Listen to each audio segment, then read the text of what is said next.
Hello बच्चों, once again welcome back to Study Cure YouTube channel. तो हम capacitor पढ़ रहे थे, संधारित्र को पढ़ रहे थे। इसी सेक्शन में मैं अपने लेक्चर को आगे ले चलूँगा आज। ठीक है, इसके पहले हमने 2 लेक्चर कंप्लीट कर लिए थे। ठीक, हमने कैपेसिटेंस फाइंड कर लिया था 2 पैरेलल प्लेट के लिए। ठीक है, और कैपेसिटर का बेसिक आइडिया भी हमने ले लिया था। ठीक, और आज की वीडियो में हम क्या पढ़ेंगे, कैपेसिटर में कितनी एनर्जी स्टोर होगी। ठीक है, कैपेसिटर का अगर 2 प्लेट हैं उनके बीच में कितनी एनर्जी स्टोर होगी, एनर्जी स्टोर इन कैपेसिटर। ठीक, तो जैसे कैपेसिटर के 2 प्लेटें हैं, एक प्लस प्लेट, एक पॉजिटिव प्लेट, एक नेगेटिव प्लेट, इनके बीच में कितनी एनर्जी स्टोर होगी हम ये देखेंगे। ठीक है, मान लीजिए जैसे कि अगर हम नेगेटिव प्लेट को क्या करें, ग्राउंड कर दें। ठीक, तो इसके थ्रू वोल्टेज क्या हो जाएगा, 0, और यहाँ का वोल्टेज क्या रहेगा, V।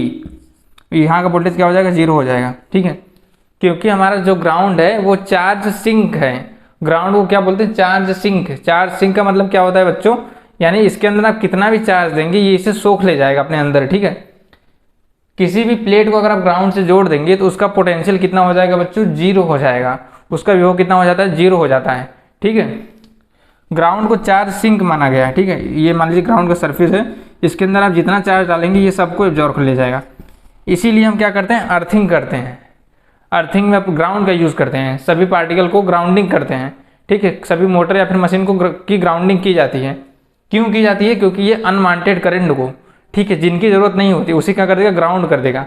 ठीक है, तो ये हमारा अलग टॉपिक है, अर्थिंग ग्राउंडिंग, ये आपको नहीं पढ़ना है, मैं आपको बेसिक आइडिया बता रहा था। ठीक है, तो यहाँ पे क्या होगा बच्चों, चार्ज का ट्रांसफर होगा। ठीक है, जैसे DQ यानी चार्ज चेंज हो रहा है, प्लस प्लेट से नेगेटिव प्लेट की तरफ चार्ज जा रहा है। ठीक है बच्चों, आपने एक फॉर्मूला पढ़ा होगा, W बराबर V इंटू क्यू। ठीक है, W बराबर क्या होता है, V इंटू क्यू।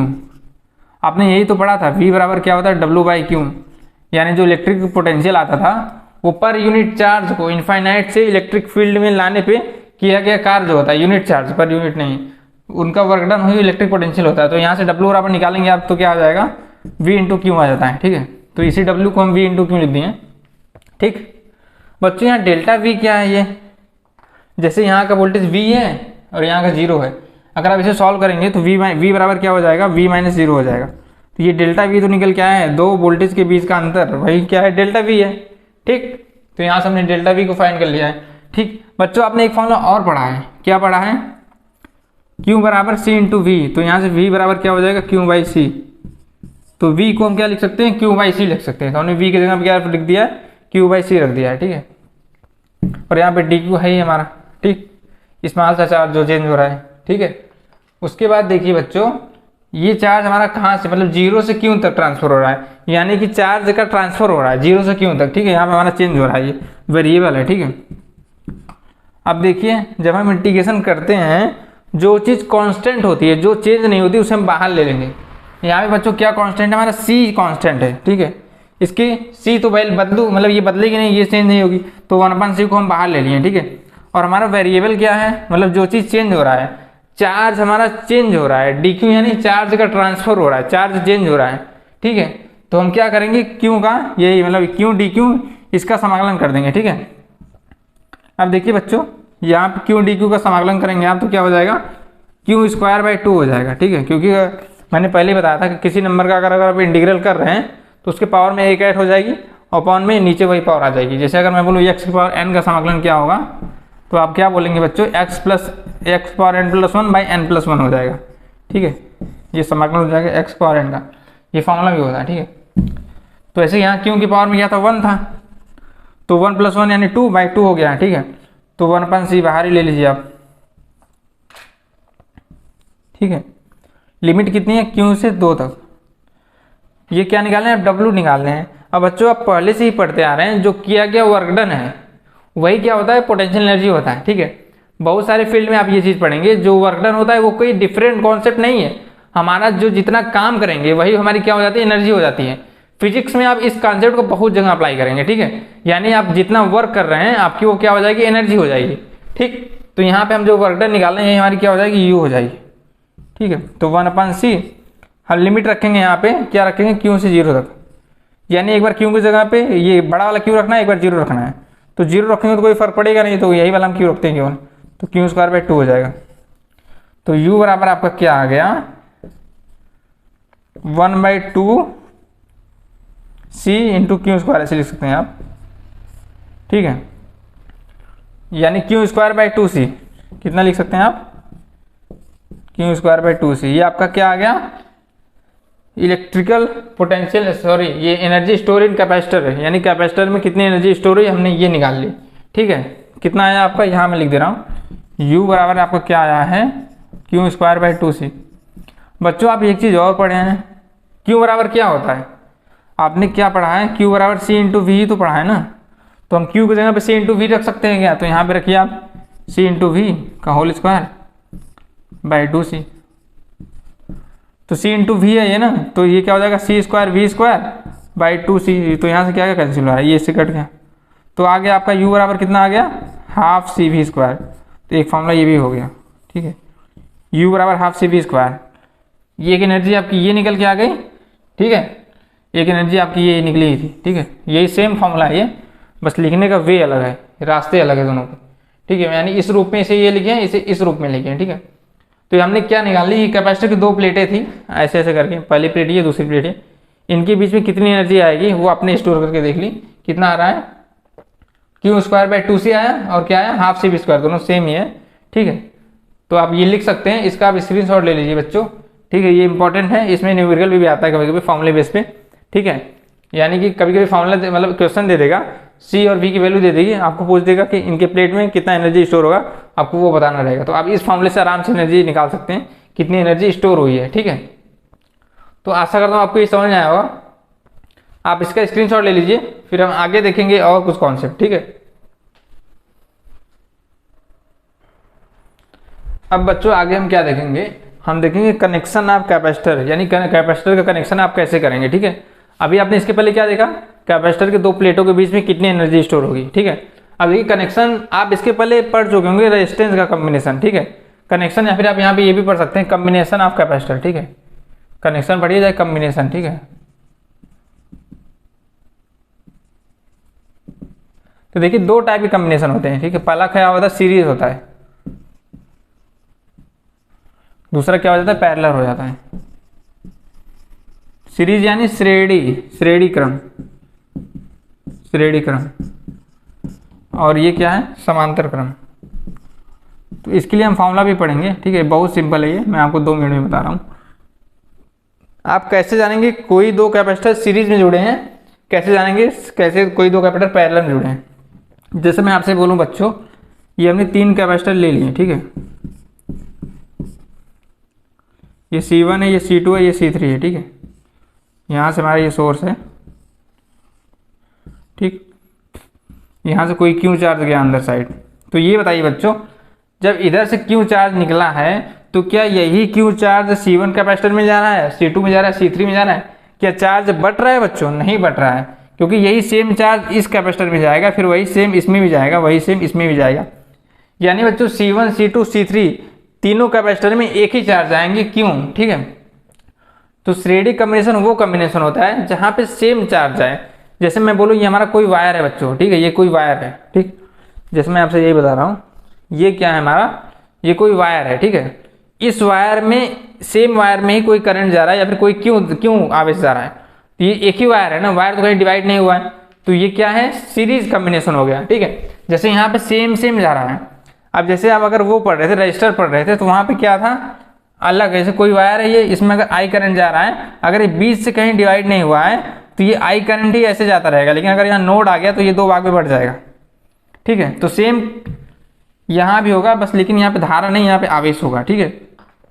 यहाँ आवेश की बात करेंगे तो क्यों आवेश इसमें जाएगा सब में, तो ये सीरीज में हो गया। अब अगर हम बात पैरेलल की करें तो देखिए आप ये भी समझिए कितना सिंपल है ये।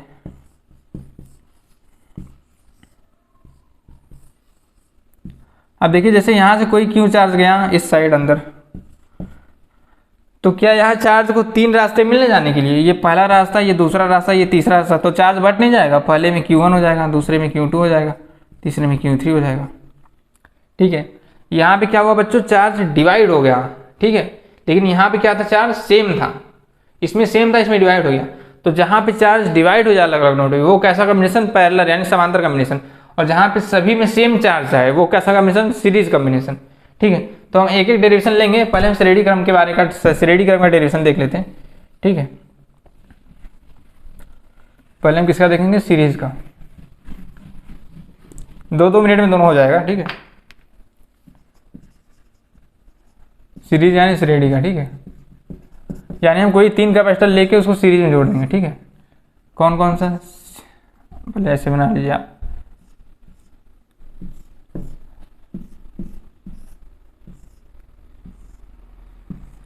ये क्या हो गया बच्चों, C1, ये क्या हो गया C2, ये क्या हो गया C3 हो गया, ठीक है।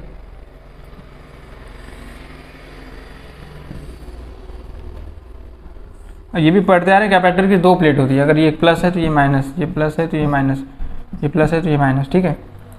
तो यहाँ से कोई चार्ज निकला Q, तो ये सभी चार्ज Q में गया, सभी के क्रॉस कितना चार्ज आएगा, Q ही आएगा, क्योंकि सेम चार्ज आ रहा है, ठीक है। यहाँ का वोल्टेज है V, यहाँ का वोल्टेज क्या है V1, यहाँ का क्या है V2, यहाँ का क्या है V3, ठीक। क्यों, क्योंकि सीरीज में वोल्टेज अलग अलग होता है, इसके क्रॉस कोई अलग वोल्टेज आएगा V1, इसके क्रॉस V2, इसके साथ एक क्रॉस V3, ठीक है।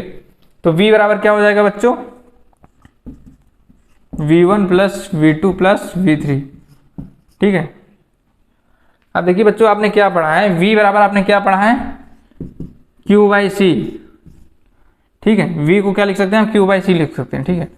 तो V की जगह पे आप क्या लिख देंगे, Q/C लिख देंगे, ठीक है। यहाँ पे क्या हो जाएगा, Q/C1, यहाँ पे क्या हो जाएगा Q/C2, यहाँ पे क्या हो जाएगा Q/C3, ठीक है। क्या ऊपर से Q कॉमन हुआ है सब में से, तो Q आप कॉमन ले लेंगे, तो 1/C1 plus 1/C2 plus 1/C3, ठीक है। तो क्या ये Q से Q कैंसिल हो गया, तो आपका रिजल्ट क्या गया, 1/C बराबर 1/C1 plus 1/C2 plus 1/C3। ये किसका कॉम्बिनेशन आ गया, सीरीज का।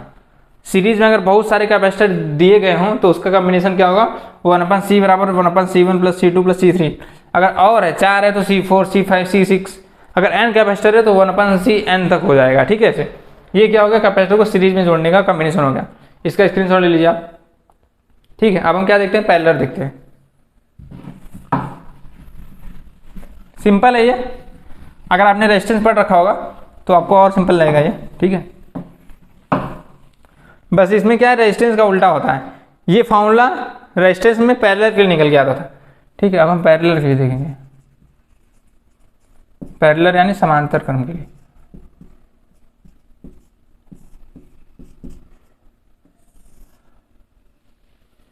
ठीक है। अब देखिए बच्चों, समांतर के लिए क्या होगा, 3 कैपेसिटर हो जाएंगे अलग अलग,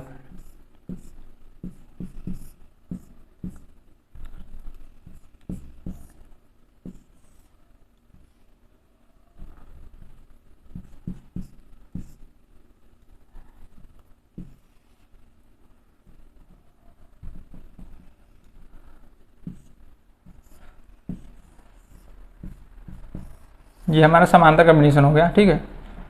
ये कैपेसिटर प्लस C1 है, ये C2 है, ये C3 है, ठीक है। यहाँ का वोल्टेज V है, और पैरेलल में आपने पढ़ा है पहले क्या बराबर होता है बच्चों, वोल्टेज बराबर होता है, सभी के क्रॉस वोल्टेज V ही रहेगा, ठीक है। समांतर में क्या होता है, वोल्टेज बराबर होता है, ठीक।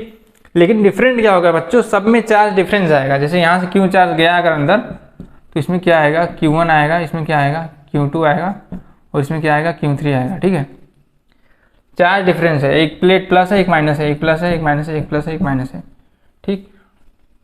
ये आपका बैटरी है प्लस माइनस, ठीक है। अब देखिए बच्चों क्या है ये, Q बराबर क्या हो जाएगा यहाँ पे, Q1 plus Q2 plus Q3, ठीक है। अब आपने क्या पढ़ा है, Q बराबर आपने फॉर्मूला क्या पढ़ा है, C इंटू V। Q बराबर क्या होता है, CV। तो यहाँ पे क्या हो जाएगा, C1V plus C2V plus C3V। तो बच्चों यहाँ से क्या कॉमन है, सब में से V कॉमन है, तो यहाँ क्या आ जाएगा, C1 plus C2 plus C3 आ जाएगा, ठीक है। तो ये V से V कैंसिल हो गया, तो C बराबर आपका क्या आ गया, C1 plus C2 plus C3, ठीक। ये आपका क्या आ गया, अगर पैरेलल में कैपेसिटर दिए गए हों तो वो उनका कॉम्बिनेशन क्या हो गया, C बराबर C1 plus C2 plus C3। अगर ऐसे बहुत सारे कैपेसिटर हों, 1 2 3 4 5 6 7 n तक हों, तो फॉर्मूला क्या बन जाएगा, C बराबर C1 plus C2 plus C3 plus C4 dot dot dot dot dot CN, अगर बहुत सारे हो, ठीक है। तो कभी कभी लंबा क्वेश्चन आ जाता है तो वहाँ पे समांतर श्रेणी बन जाती है, तो समांतर श्रेणी बना के भी आप सवाल को कर सकते हैं। तो आज हमने क्या क्या पढ़ा, कैपेसिटर के 2 प्लेट में कितनी एनर्जी स्टोर हुई हमने ये देख लिया, और सीरीज और पैरेलल कॉम्बिनेशन को हमने देख लिया दोनों को, ठीक है। अब नेक्स्ट क्लास में हम क्या देखेंगे, इन सब पे थोड़ा न्यूमेरिकल प्रॉब्लम को सॉल्व करेंगे। ठीक है, तो आज के लिए मैं इतना ही रखता हूँ बच्चों, धन्यवाद।